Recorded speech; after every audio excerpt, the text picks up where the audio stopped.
Salut à tous, c'est Rems. Nous sommes à Mouveau où se déroule la Medialopolis, convention de la culture imaginaire organisée par l'association Lille Cosplay. Un tas de choses nous attendent à l'intérieur, comme les différents stands de création d'objets, de bijoux, de cuir, etc. Des animations également, comme les quiz, les tournois de jeux vidéo et les karaokés, mais plein d'autres divertissements. Et notamment le concours de cosplay. Justement, en parlant de cosplay, je me demande bien qui c'est que nous allons rencontrer. On peut voir, je suis sûr qu'il y a déjà le doc à côté, là, voyant la DeLorean. J'ai un petit mal à le dire. Mais en attendant, place à l'imaginaire, place à la culture geek et place à la Medialopolis.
Et on appelle donc une première victime pour se faire trancher la tête. Il y en a qui aiment ça. Alors, on va essayer de commencer pas trop méchant. Allez, on va être gentil pour débuter.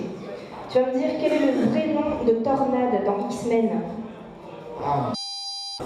Alors moi c'est Morgan the Slug, donc auteur de bande dessinée qui suit juste là quelque part sur le stand.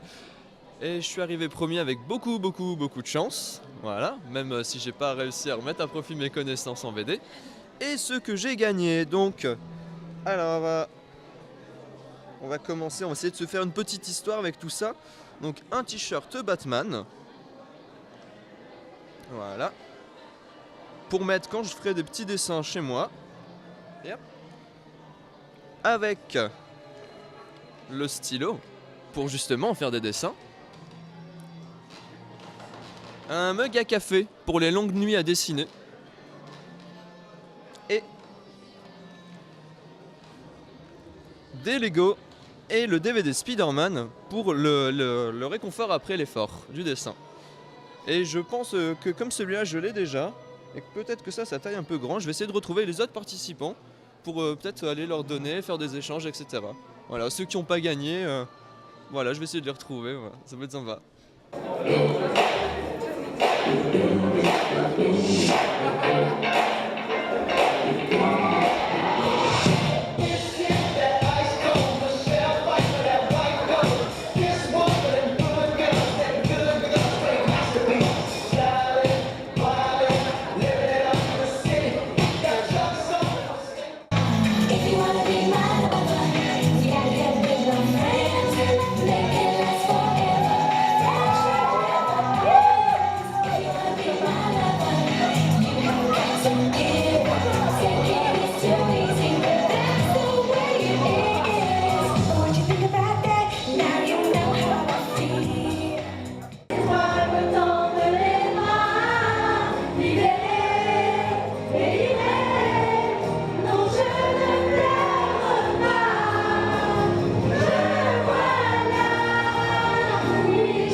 Wow. Mais t'es pas générique maintenant. Il y a encore des personnes à voir.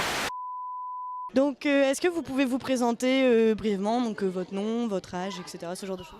Ça marche. Moi c'est Faustine. Mon cosplay, mon pseudo dans le cosplay c'est Litolia et je fais du cosplay depuis 2 ans et j'ai 20 ans.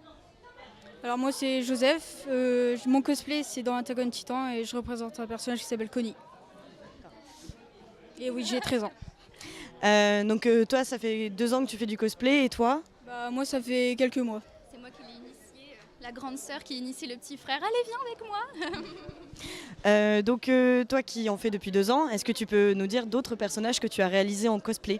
Alors moi je fais beaucoup de Disney parce que si j'ai commencé le cosplay c'était vraiment pour ça. Mon rêve cosplay justement c'était de faire Réponse. Alors j'avais fait Ariel dans sa tenue bleue qui était un petit peu plus facile. J'ai commencé comme ça avec des amis, j'ai eu beaucoup l'aide des amis qui étaient cosplayers, qui m'ont dit fais ça, elle t'ira bien, tout ça. Et ensemble on se motive et moi je fais beaucoup de Disney. J'ai fait Ariel, Mérida, Anna de la Reine des Neiges et voilà. Et toi, est-ce que tu en as fait un autre ou est-ce que c'est vraiment le premier? C'est vraiment le premier pour l'instant. D'accord, bon, on espère revoir alors du coup tes progrès. Est-ce que vous aurez justement un conseil pour vous lancer dans le cosplay à des gens qui par exemple pourraient se dire c'est trop dur, on ne va pas y arriver, ou j'ai peur? Est-ce que vous avez un petit conseil, même si c'est pas grand-chose? Il faut pas hésiter à demander aux cosplayers, ils sont toujours là pour répondre, franchement on s'entraide. Moi sur ce costume là il y a de l'aide d'un peu tout le monde, on n'est jamais seul, il faut pas hésiter à demander aux cosplayers. En fait ce qu'on croit compliqué, pour moi je trouve ça simple en fait. Juste avec des conseils, voilà. D'accord, merci beaucoup en tout cas. Donc est-ce que tu pourrais te présenter, donc ton nom, ton âge, etc., ce que tu fais dans la vie?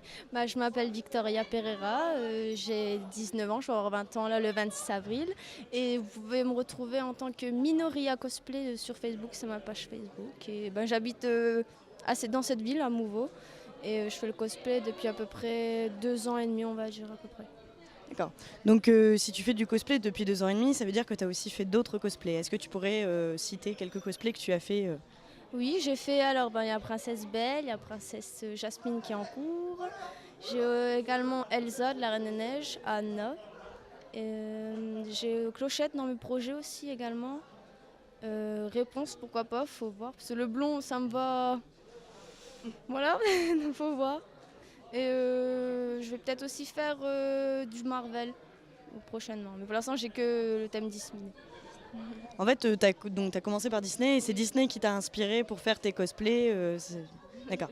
Est-ce que tu reçois de l'aide comme ça d'autres personnes? Est-ce que les cosplayers, en fait, en règle générale, sont, comment dire, c'est une communauté en fait à part entière. Donc est-ce qu'ils sont, je sais pas comment expliquer ça. En fait, est-ce qu'ils aident les autres? Est-ce qu'ils sont du genre On fait des travaux de groupe souvent. Par exemple, moi je vais faire Belle, donc du coup on va venir s'entraider. Par exemple, même au niveau chorégraphie, prestations, mise en scène, on va aussi s'aider, on va se donner des petits détails. Pour tout ce qui est les costumes, des fois on fait des ateliers entre nous, on se rejoint chez l'un, chez l'autre et on se fait des patrons. Il y en a même des fois on se confectionne, par exemple je confectionne le costume d'un de mes membres de mon association et l'autre il fait le mien, on s'entraide en fait. C'est quoi le nom de ton association du coup? Ma Cosplayer & Co. D'accord. Est-ce que tu pourrais donner un petit conseil justement à ceux qui n'osent pas se lancer dans le cosplay et qui se disent peut-être c'est trop difficile ou quoi que ce soit? Si tu as un petit conseil à leur donner. Justement, moi, je leur conseille de faire du cosplay parce qu'avant, moi, j'étais très très timide, je n'osais pas aller vers les gens, leur parler, je rougissais très facilement. Et en fait, quand on fait du cosplay, on interprète un autre personnage, donc forcément, on s'imprègne de son personnage. On est une autre personne, donc ça nous évade de nous-mêmes et on s'ouvre plus aux personnes. Donc je les conseille pour tous les gens qui sont timides, surtout, de commencer par ça parce que à la base, j'étais comme eux, je n'osais pas parler, limite, on venait me poser une question. C'était difficile, là je m'ouvrais un peu plus aux personnes. Tu te sens mieux en fait dans toi-même. Voilà, en fait, comme je suis pas moi-même, je m'assumais pas. Je suis un peu renfermée et du fait que je fais un personnage, ça me permet d'être une autre personne, de plus me dévoiler, quoi. En fait, je pense que je suis le personnage et non moi, donc ça me permet mieux m'ouvrir. D'accord. Alors, bonjour à vous tous. Avant toute chose, comment vous appelez-vous? Le Joker. Je sais pas le nom. Bon nom, le prénom, ça aussi. Violette. Damien. Alors, on aimerait vous demander quelque chose particulièrement. C'est selon pourquoi avez-vous choisi ces deux cosplays, tout simplement. Pour rendre hommage à un acteur qui a réalisé une performance incroyable, Heath Ledger, le plus magnifique visuel du Joker et le plus réaliste dans sa façon d'être joué. Bah moi en fait c'est tout simple, c'est juste quand j'ai vu la tenue d'Harley Quinn, j'ai un peu flashé dessus et puis du coup bah, j'ai voulu la refaire. Puis comme c'est dans mes couleurs préférées, ça tombait pile poil. Pareil, tout pareil. Sans oublier que c'est un vrai plaisir de jouer des psychopathes, surtout en couple. Pas du tout de quoi vous parlez. Pas du tout. Est-ce que c'est vous qui avez fait vos costumes? Ceux qu'on a aujourd'hui, oui. Mais dans tous ceux qu'on a, on essaye de les faire les plus possibles nous-mêmes, mais c'est parfois difficile. Mais aujourd'hui, oui, c'est des faits nous-mêmes. Justement, tu disais que c'était difficile. Est-ce qu'il y avait vraiment un truc qui était vraiment difficile à faire, quoi, à réaliser? Bah... Oui, en l'occurrence, aujourd'hui, le maquillage, j'ai passé près de 3 heures. D'ailleurs, ça commence un petit peu à partir. Mais bon, c'est un plaisir que le temps et même l'argent qu'on met dans les cosplays, ça puisse apporter du bonheur aux visiteurs des conventions et même aux organisateurs. C'est un vrai plaisir. Ça nous rend 1000 fois ce que nous, on investit. Voilà. Est-ce que ça fait longtemps que vous faites du cosplay? Vous avez commencé à peu près? Ça fait 8 ans. Moi j'en fais depuis à peu près, on va dire 3 ans et demi, mais depuis que je suis avec lui en fait. Je suis un petit novice, on va dire, à côté. Hein. Sinon, à part ça, une nouvelle question. Est-ce que vous avez déjà fait des autres cosplays? J'en ai 7, 8 à mon actif, je sais plus trop. Et... ouais, 7, 8. Et toi? Moi j'en ai 4, donc j'ai Poison Ivy qui est mon dernier que j'ai fait que j'ai fini il y a pas longtemps. Sinon mon premier cosplay que j'ai bien modifié, c'était un cosplay acheté, mais c'était Baby Doll de Sucker Punch. Mais je l'ai très bien modifié et maintenant il n'y a plus rien à voir. Et après j'ai aussi Assassin's Creed, donc une version féminine du 3e jeu. Troisième, c'est... Ah, Connor, oui, exactement. Ouais. Vous avez déjà fait des autres conventions, je suppose? Oui, bah, j'ai commencé juste avant de commencer le cosplay, donc autant de conventions possibles dans l'année. Voilà. Est-ce que vous avez un cosplay vraiment, une personne que vous avez vue qui vous a vraiment marqué à un point que vous avez dit oh, ce cosplay il est magnifique quoi?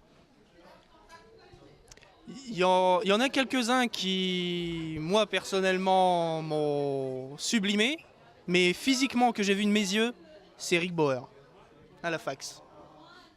Voilà. Bah, pareil, niveau cosplay, ce cosplayer là c'est juste le meilleur cosplayer d'Assassin's Creed en tout cas. Vous avez d'autres projets de cosplay à l'avenir? Dans l'immédiat, une deuxième version de Baby Doll, Hansel et Gretel, chasseurs de sorcières, la nouvelle Wonder Woman de Batman et Superman, et une armure N7 de Mass Effect. Excuse-moi. Sinon, pour finir, est-ce que vous aurez un conseil à donner aux gens qui aimeraient commencer le cosplay mais qui ont peur ou qui n'ont pas forcément d'habilité pour créer leur costume eux-mêmes? Tout ce qu'il faut, c'est pas acheter, c'est pas faire. C'est pas la peine de penser à ça si vous commencez. Pensez ce que vous aimez. Faites ce que vous aimez. Le reste, vous vous en foutrez que ce soit acheté ou fait. Tant que vous aimez, ça sera bon pour vous et votre plaisir sera partagé avec tout le monde et tout le monde prendra du plaisir avec vous. Très bon conseil. Et pour finir, est-ce que vous avez un dernier mot à nous aider ou à nous dire pour... Je vais laisser faire. Moi je suis pas douée pour parler alors je sais pas quoi dire. Bah, Bon, je pense vu qu'on a 3 clowns là, on va faire tous une grimace. Ça va aller. Allez, c'est parti. 3, 2, 1. Bien, bonjour à vous deux. Pourriez-vous vous présenter? Bien, moi, je suis Ludivine Barre, présidente de l'association Lille Cosplay. Moi je suis Alexandre Durand, je suis secrétaire et chargé de communication de l'association Lille Cosplay également. Et dans la Médialopolis, quelle est votre place? Moi, j'ai géré principalement la logistique, donc le contact avec les stands, avec les partenaires, avec la mairie également. Et toi? Moi je me suis occupé des invités, donc prendre contact avec eux, les récupérer, et la gestion sur place, et également toute la communication de l'événement, donc sur les réseaux sociaux, site internet, presse, etc. Alors, est-ce que vous pouvez nous expliquer un peu comment est née la Médialopolis? Ah, la question compliquée, hein? En fait, c'est à la fois simple et compliqué, ça a pris plusieurs années. C'est plutôt comment est née l'association, puisque nous, on a commencé à faire des petites journées cosplay dans un magasin. Et il s'est avéré que ces journées cosplay ont plu. Et il est arrivé un moment où on avait beaucoup trop de monde et on ne pouvait plus pousser les murs du magasin. Donc, on est arrivé à se dire, il nous faut un festival. Et on a commencé par quelques petites animations de festival, par-ci, par-là. Et puis à un moment, on s'est dit, il nous faut le nôtre. Et c'est comme ça que c'est arrivé. Donc, c'est vrai que c'est assez simple, mais ça a mis quelques années à l'association pour arriver jusque-là. Il faut savoir que Médialopolis, c'est 1 an de travail en plus. Donc, comme on en est à la 2e édition, on a déjà 2 ans de travail derrière nous. D'accord. Parce que j'avais entendu du coup qu'il y avait eu 4 ans de décalage entre la première et du coup cette 2e édition. Et donc, du coup, c'est à cause de tout le travail qu'il y avait derrière pour pouvoir... Alors, entre autres, on a eu aussi tous des soucis personnels, étudiants, pour rien cacher, des maladies, des choses comme ça. Et on s'est dit, plutôt que de relancer tout de suite un Médialopolis qui va foncer droit dans le mur, on préfère mettre de côté. Donc, c'est ce qu'on a fait pendant quelques années, on a mis de côté. Et quand on était tous repartis prêts, on a eu une demande du public qui nous a dit, allez, bon, là, il est temps que vous vous y remettez. Donc, on s'y est remis comme c'était demandé. Et effectivement, là, 1 an après, on est revenu ici, là où on est là aujourd'hui maintenant. Bah franchement ouais, c'est un bel événement et on espère refaire un autre événement de ce style-là. Pourquoi pas l'année prochaine? Ce serait avec plaisir. Et bah du coup peut-être à l'année prochaine. Merci. Tu vas rajouter un petit mot toi? Merci d'être venu déjà pour tout le week-end, d'avoir participé à Médialopolis pour toutes ces vidéos et merci de votre accueil encore une fois. Merci à vous.